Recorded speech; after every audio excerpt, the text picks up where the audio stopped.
Doki Doki Literature Club. Natsuki is best girl. Not the point. The point is, the reason why I have my preferences for Natsuki is because Natsuki's design and appearance is, in my opinion, the best. But that's about it. In order to grasp what exactly makes Natsuki stand out from the rest of the anime rejects, we need to look at the key concept to her design and structure. Mainly, her hair and face, posing, body and proportions, and lastly, her expressions. I might touch on her character up a bit, but generally her character is too confusing and indecisive as to screw up any legitimate emotion, forcing Monika to evict lies and rumors about her father to make her less desirable. But that's not the point I'm trying to make. Natsuki looks like she improvised her hairstyle with extra school ribbon ties to form one of the most memorable, iconic, and ridiculous anime haircuts ever. Not to mention, it's motley pink. I really have to commend the artist Satchely for by far the most adorable CG in the entire visual novel. Oh, and the design of the character, of course.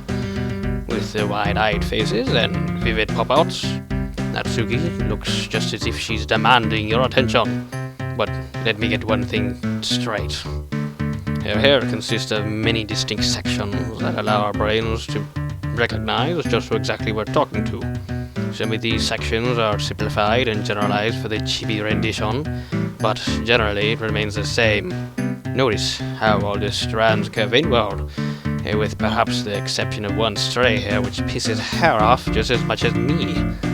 It's important to acknowledge all of the section behavior and proportions, or else you end up with inconsistencies. Her hair is one of the most key parts of her head, save for her facial proportions, like her face outline and sensory biological apparatus placement. It is actually difficult to get everything right, as the artists themselves seem to have minor visual inconsistencies. Still amazing art, but it's not even that bad, but there is a notable difference in how she looks between appearances.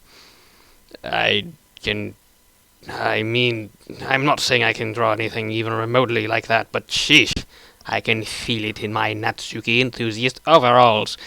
I mean, big head, big eyes, a virtually invisible nose, fang, you can stray for the model and style it up, but consistency in core concepts is what makes Natsuki rock the roll.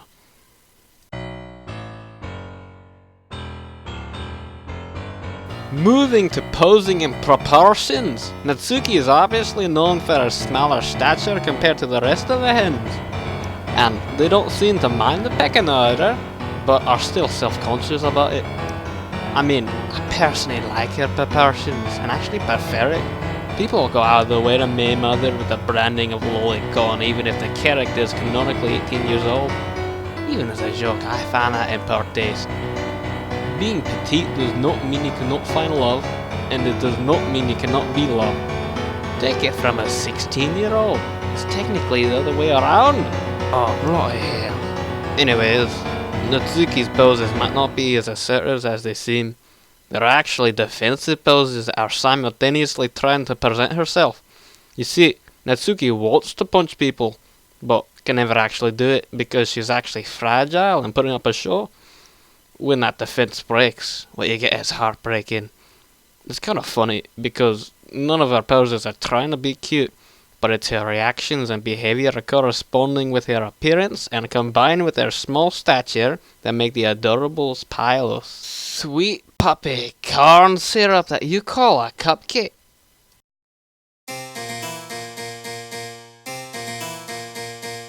Speaking of her reactions, they are actually detrimental to her entire character structure. It is her reaction and her reaction alone that drives the moron cartoon forward in the slice of peace haven that is Act 1. I don't think Natsuki is the only one that does quality reactions though, but by far hers are the most prominent. Her reactions have actually become priceless to me. And seeing fan art on the r/JustNatsuki subreddit, aka the subreddit I visit every day, is one of the only ways I can continually fall in love and have my heart melt at witnessing what I believe to be beautiful. And I'm not the only one. Notable mentions like User Ford and User Willikins are always guard dogging r/ddlc 24/7 with their eyes peeled for any new Natsuki founder to stash into their culture collection of comments and records just to cherish, save, and cry for she who exists not. And that's just it. It's all been a facade. My brain has been tricked into believing that this script written by another person and this picture drawn by another person had at one point somehow been real. I cried when I played exit music. I feel bad when I see her hurt. I chose her out of a reluctant lucky chance and could have technically fallen in love with any other character. I respect that other people prefer the other girls, and I respect that I have chosen a person that does not even exist when there are so many others out there looking for love. And I don't care if I objectify her because she bears no responsibility on me. Because that's the magic of the visual novel. Dan Salvato's gimmick was the metagame, but the game breaking apart is part of the game, which makes it all the more sincere.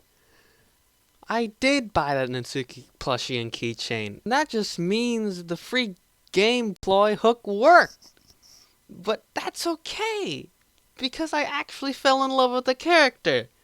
This unorganized and messy video that tries to highlight Natsuki is actually a confession to the world about what I've become. Yes, I'm going to die alone, but I'm going to die happy. And to others, it will seem just as I suspected it will.